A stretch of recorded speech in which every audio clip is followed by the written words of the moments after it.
اعوذ باللہ من الشیطان الرجیم بسم اللہ الرحمن الرحیم الصلاۃ والسلام علیکم یا رسول اللہ صلی اللہ علیہ وآلہ وسلم. السلام علیکم ورحمۃ اللہ وبرکاتہ.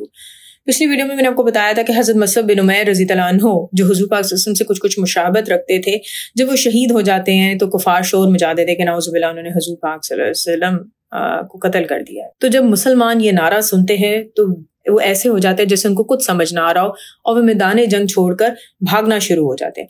بڑے بڑے بہادروں کے پاؤں اکھڑ گئے اور مسلمانوں میں 3 گروہ بن گئے. کچھ لوگ تو بھاگ کر مدینہ شریف پہنچ گئے، کچھ لوگ سہم کر اتنے مردہ دل ہو گئے کہ جہاں تھے وہیں کے وہیں رہ گئے، یا تو اپنی جان بچانے میں لگے رہے یا جنگ کرتے رہے.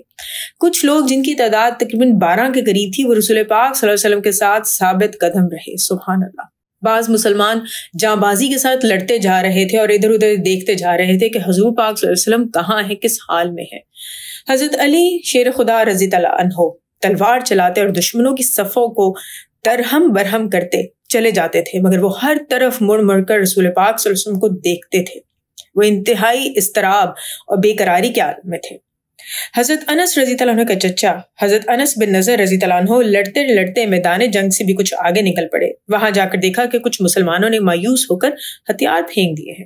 حضرت انس رضی اللہ عنہ نے پوچھا کہ تم لوگ یہاں بیٹھے کیا کر رہے ہو؟ تو لوگوں نے جواب دیا کہ اب ہم لڑ کر کیا کریں، جن کے لیے لڑتے تھے آپ صلی اللہ علیہ وسلم تو شہید ہو گئے. حضرت انس رضی اللہ عنہ کے چچا حضرت انس بن نضر رضی اللہ عنہ نے فرمایا کہ اگر واقعی رسول خدا صلی اللہ علیہ وسلم شہید ہو چکے ہیں تو پھر ہم ان کے بعد زندہ رہ کر کیا کریں گے؟ چلو ہم بھی اسی میدان میں شہید ہو کر حضور پاک صلی اللہ علیہ وسلم کے پاس پہنچ جائیں. یہ کہہ کر آپ رضی اللہ عنہ دشمن کے لشکر میں لڑتے ہوئے گھس گئے اور آخری دم تک انتہائی جوش اور جاں بازی کے ساتھ جنگ کرتے رہے، یہاں تک کہ شہید ہو گئے. لڑائی ختم ہونے کے بعد جب ان کی لاش دیکھی گئی تو 80 سے زیادہ تیر، تلوار اور نیزوں کے زخم ان کے بدن پر تھے. کافروں نے ان کے بدن کو چھلنی بنا دیا تھا اور ان کی ناک، کان وغیرہ کاٹ کر ان کا چہرہ بھی بگاڑ دیا تھا. کوئی شخص ان کی لاش کو پہچان نہ سکا، صرف ان کی بہن نے ان کی انگلیوں کو دیکھ کر ان کو پہچانا تھا.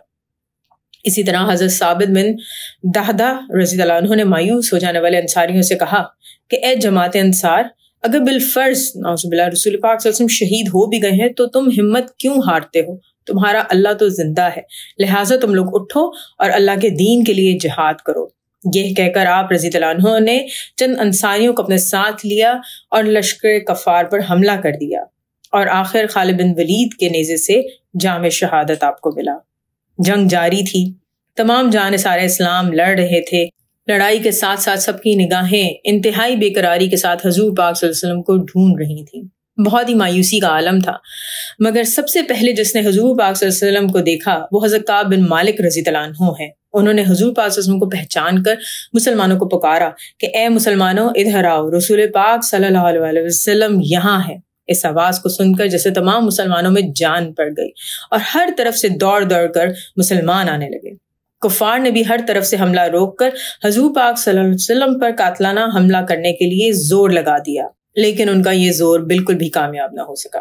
اس لڑائی اور مار دھاڑ کے ہنگاموں میں ایک بہادر مسلمان کھڑا ہوا، نہایت بے پرواہی کے ساتھ کھجوریں کھا رہا تھا. ایک دم آگے بڑھا اور عرض کیا کہ یا رسول اللہ صلی اللہ علیہ وسلم، اگر میں اس وقت شہید ہو جاؤں تو میرا ٹھکانہ کہاں ہوگا؟ تو آپ صلی اللہ علیہ وسلم نے فرمایا کہ تم جنت میں جاؤ گے. وہ بہادر مسلمان اس فرمان کو سن کر اس قدر مست اور بے خود ہو گیا کہ ایک دم کفار کے ہجوم میں کود پڑا اور ایسی شجاعت کے ساتھ لڑا کہ کافروں کے دل دہل گئے، اور اسی طرح جنگ کرتے کرتے شہید ہو گیا. حضرت عمرو بن جموح جو انصاری تھے وہ لنگڑے تھے. گھر سے نکلتے وقت یہ دعا مانگ کے چلے تھے کہ یا اللہ مجھ کو میدان جنگ سے واپس آنا نصیب مت کر. ان کے 4 بیٹے جنگ میں شامل تھے. لوگوں نے ان کو لنگڑا ہونے کی بنا پر جنگ میں جانے سے روک دیا تو یہ حضور پاک صلی اللہ علیہ وسلم کی بارگاہ میں گڑ گڑا کر عرض کرنے لگے کہ یا رسول اللہ صلی اللہ علیہ وسلم مجھ کو جنگ میں لڑنے کی اجازت فرما دیجئے. میری تمنا ہے کہ میں بھی لنگڑاتا ہوا جنت میں خرامہ خرامہ چلے جاؤں. ان کی بے قراری اور رونے کو حضور پاک صلی اللہ علیہ وسلم دیکھ کر اس قدر متاثر ہوئے کہ آپ صلی اللہ علیہ وسلم نے ان کو جنگ کی اجازت دے دی. یہ خوشی سے اچھل پڑے اور اپنے ایک بیٹے کو ساتھ لے کر کافروں کے ہجوم میں گھس گئے. حضرت ابو طلحہ رضی اللہ عنہ کا بیان ہے کہ میں نے حضرت عمرو بن جموح رضی اللہ عنہ کو دیکھا کہ وہ میدان جنگ میں یہ کہتے ہوئے چل رہے تھے کہ خدا کی قسم میں جنت کا مشتاق ہوں. ان کے ساتھ ساتھ ان کو سہارا دیتے ہوئے ان کا لڑکا بھی بہت بہادری کے ساتھ لڑتا رہا، یہاں تک کہ ان دونوں کو شہادت نصیب ہوئی. لڑائی ختم ہونے کے بعد ان کی بیوی ہند ایک اونٹ پر ان کی اور اپنے بھائی اور بیٹے کی لاش کو لاد کر دفن کے لیے واپس مدینہ لانے لگی تو 1000 کوششوں کے باوجود وہ اونٹ ایک قدم بھی مدینہ کی طرف نہیں چل رہا تھا، بلکہ بھاگ بھاگ کر میدان جنگ کی طرف ہی جاتا تھا۔ ہند نے جب حضور صلی اللہ علیہ وسلم سے ماجرا عرض کیا تو آپ صلی اللہ علیہ وسلم نے فرمایا، یہ بتا کہ کیا امرو نے گھر سے نکلتے ہوئے کچھ کہا تھا؟ تو ہند نے کہا، جی ہاں، وہ یہ دعا کر کے گھر سے نکلے تھے کہ یا اللہ مجھ کو میدان جنگ سے واپس اپنے گھر آنا نصیب مت ہو۔ تو آپ صلی اللہ علیہ وسلم نے ارشاد فرمایا کہ یہی وجہ ہے کہ اونٹ مدینہ کی طرف نہیں چل رہا۔ انشاءاللہ باقی نیکسٹ ویڈیو میں الصلاۃ والسلام علیکم یا رسول اللہ صلی اللہ علیہ وآلہ وسلم۔ السلام علیکم رحمۃ اللہ وبرکاتہ۔